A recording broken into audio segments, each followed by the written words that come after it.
कल की जो मैं चर्चा करूंगा वो समझ में ना आएगी। पुरुष को थोड़ा हटाएं, आक्रामक वृत्ति को थोड़ा दूर करें।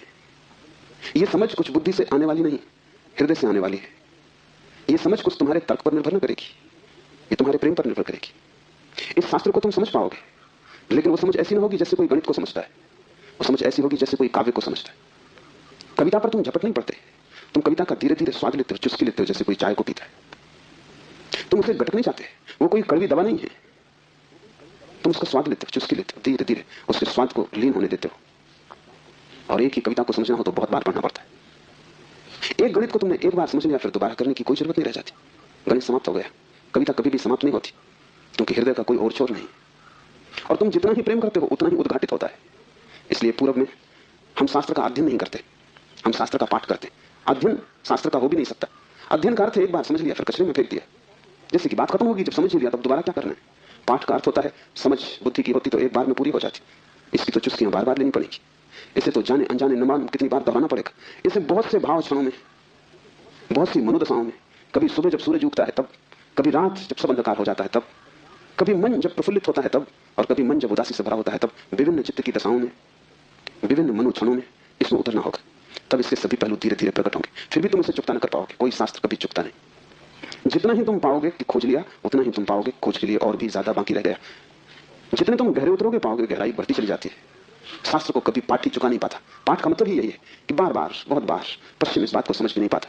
इनकी पकड़ के बाहर है कि लोग गीता को हजारों साल से क्यों पढ़ रहे हैं, और एक ही आदमी रोज सुबह उठ के गीता पढ़ लेता है, पागल हो गया है। उनको ख्याल में नहीं कि पाठ की प्रक्रिया हृदय में उतारने की प्रक्रिया है। उसका समझ से बहुत वास्ता नहीं है, स्वाद से वास्ता है। तर्क और गणित और हिसाब से उसका कोई भी संबंध नहीं है। उसका संबंध तो अपने हृदय को और उसके बीच की जो दूरी है उसको मिटाने से। धीरे धीरे हम इतने लीन हो जाएं उसमें कि पाठी और पाठ एक हो जाए, पता ही ना चले कि कौन गीता है कौन गीता का पाठी। ऐसे भाव से जो चले, ये स्त्री का भाव है, ये समर्पण की धारा है। इसे ख्याल में ले लेना। नमन से हम चले तो शिव के सूत्र समझ में आ सकेंगे। उन्हें तुम अपने में उतरने देना और जल्दी निर्णय की मत करना कि वे ठीक है कि गलत है, क्योंकि सूत्रों के संबंध में एक बात ख्याल रख लेना, तुम्हारे ऊपर निर्भर नहीं है तय करना कि वे ठीक है या गलत है। तुम निर्णय कर भी कैसे पाओगे? जो अंधेरे में खड़ा है वो प्रकाश के संबंध में क्या निर्णय करेगा? और जिसने कभी स्वास्थ्य नहीं जाना, जो रोग की सैया से ही बंधा रहा है, उसे स्वास्थ्य की परिभाषा कैसे समझ में आएगी? जिसने कभी प्रेम की स्फुरना नहीं पहचानी और जो जीवन भर घृणा, ईर्षा और द्वेष में जिया है, वो प्रेम की कविता तो पढ़ सकता है क्योंकि शब्द उसकी समझ में आ जाएंगे, लेकिन शब्दों में जो छिपा है, अंतर गुम्फित है, वो द्वार तो उसके लिए बंद ही रहेगा। इसलिए तुम निर्णय मत करना कि क्या ठीक क्या गलत। तुम सिर्फ पीना, समझना भी नहीं कहता हूं, तुम सिर्फ पीना, तुम सिर्फ स्वाद में उतरना। और अगर वो स्वाद तुम्हारे भीतर रहस्य के लोग खोलने लगे, और वो स्वाद अगर तुम्हारे भीतर नई सुगंध को जन्म दे दे, और तुम पाओ कि क्षण भर को भी सही तुम्हारे दुर्गंध का व्यक्तित्व विलीन हो गया है, तुम्हारे भीतर कोई फूल खिला है और तुम सुगंधित हुए हो, क्षण भर को भी तुम पाओ कि तुम अंधकार नहीं हो, कोई दिया जल गया, एक झलक मिली जैसे अंधेरे में बिजली कौन गई हो, उसी से समझ आएगी। तुम्हारे समझने से नहीं, तुम्हारे अनुभव की झलक से समझ आएगी। इसलिए तुम विनम्र रहना। दूसरी बात, सूत्र का अर्थ होता है संक्षिप्त से संक्षिप्त, सारभूत, टेलीग्राफिक। वहां एक एक शब्द अत्यंत घना है। विस्तार नहीं होता सूत्र में, घनत्व होता है।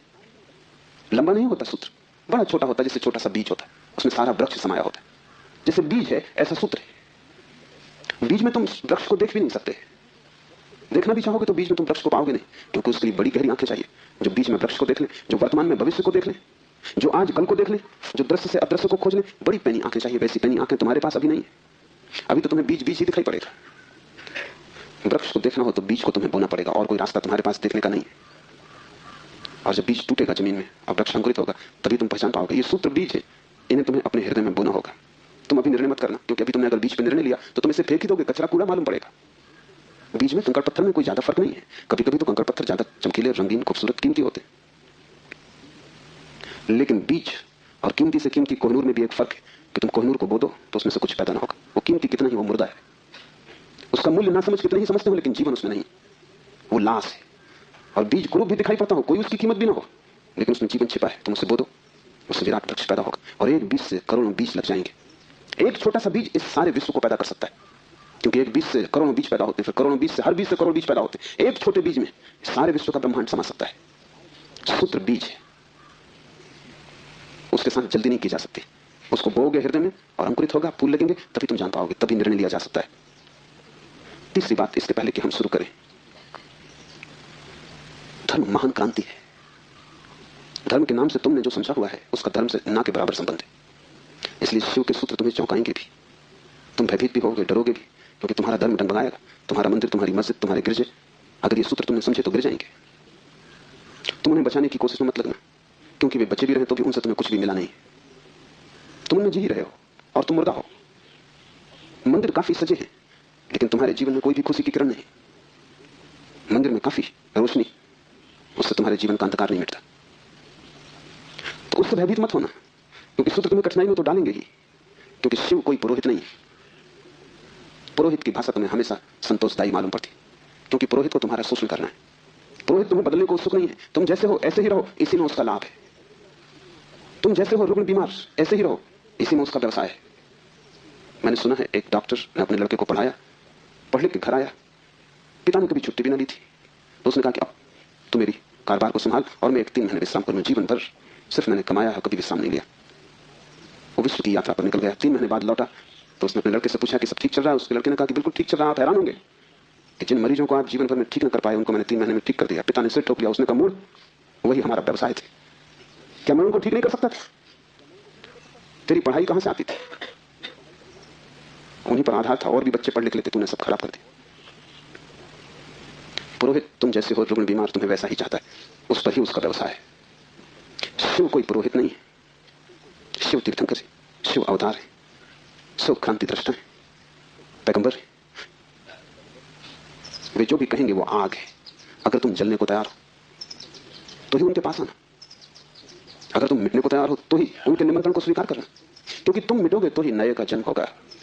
तुम्हारी राख पर ही नए जीवन की शुरुआत है। इन बातों को ख्याल में रख के एक सूत्र को समझने की कोशिश करें। पहला सूत्र है चैतन्य आत्मा। चैतन्य आत्मा है। चैतन्य हम सभी हैं, लेकिन आत्मा का हमें कोई पता नहीं चलता। अगर चैतन्य ही आत्मा है तो हम सभी को पता चल जाना चाहिए।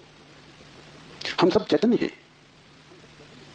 लेकिन चैतन्य आत्मा है, इसका क्या अर्थ होगा?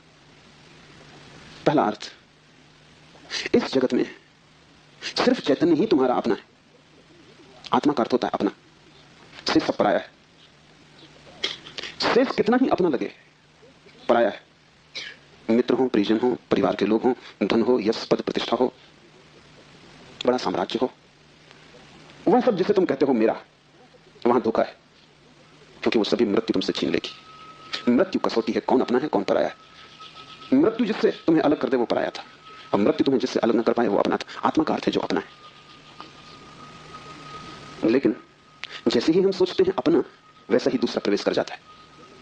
अपने का मतलब ही होता है कोई दूसरा जो अपना है। तुम्हें यह ख्याल ही नहीं आता कि तुम्हारे अतिरिक्त तुम्हारा अपना कोई भी नहीं, हो भी नहीं सकता है। और जितनी देर तुम भटके रहोगे इस धारा में कि कोई दूसरा अपना है, उतने दिन व्यर्थ गए, उतना जीवन अकारण बीता। उतना समय तुमने सपने देखे, उतने समय में तुम जाग सकते थे, मोक्ष तुम्हारा होता, तुमने कचरा इकट्ठा किया। सिर्फ तुम ही तुम्हारे हो, यह पहला सूत्र। मेरे अतिरिक्त मेरा कोई भी नहीं। यह बड़ा क्रांतिकारी सूत्र है, बड़ा समाज विरोधी, क्योंकि समाज जीता इसी आधार पर है कि दूसरे अपने, जाति के लोग अपने हैं, देश के लोग अपने हैं। मेरा देश, मेरी जाति, मेरा धर्म, मेरा परिवार, मेरे का सारा खेल है। समाज जीता है मेरी की धारणा पर। इसलिए धर्म समाज विरोधी तत्व है। धर्म समाज से छुटकारा है, दूसरे से छुटकारा है। और धर्म कहता है कि तुम्हारे अतिरिक्त तुम्हारा और कोई भी नहीं। ऊपर से देखने पर बड़ा स्वार्थी वचन मालूम पड़ेगा, क्योंकि ये तो ये बात हुई कि बस हम ही अपने, तो तत्क्षण हमें लगता है ये तो स्वार्थ की बात है। ये स्वार्थ की बात नहीं। अगर ये तुम्हें ख्याल में आ जाए तो ही तुम्हारे जीवन में परार्थ और परमार्थ पैदा होगा, क्योंकि जो अभी आत्मा के भाव से ही नहीं भरा है उसके जीवन में कोई परार्थ और कोई परमार्थ नहीं हो सकता। तुम कहते हो दूसरों को मेरा, लेकिन मेरा कहकर तुम करते क्या हो? मेरा कहकर तुम उन्हें चूसते हो। मेरा तुम्हारा शोषण का हिस्सा है, फैलाव है। जिसको भी तुम मेरा कहते हो तुम उसे गुलाम बनाते हो, तुम उसे अपने परिग्रह में परिवर्तित कर देते हो। मेरी पत्नी, मेरा पति, मेरा बेटा, मेरा पिता, तुम करते क्या हो? इस मेरे के पीछे, इस मेरे के पर्दे के पीछे तुम्हारे संबंध का मूल आधार क्या है? तुम चूसते हो, तुम शोषण करते हो, तुम दूसरे का उपयोग करते हो।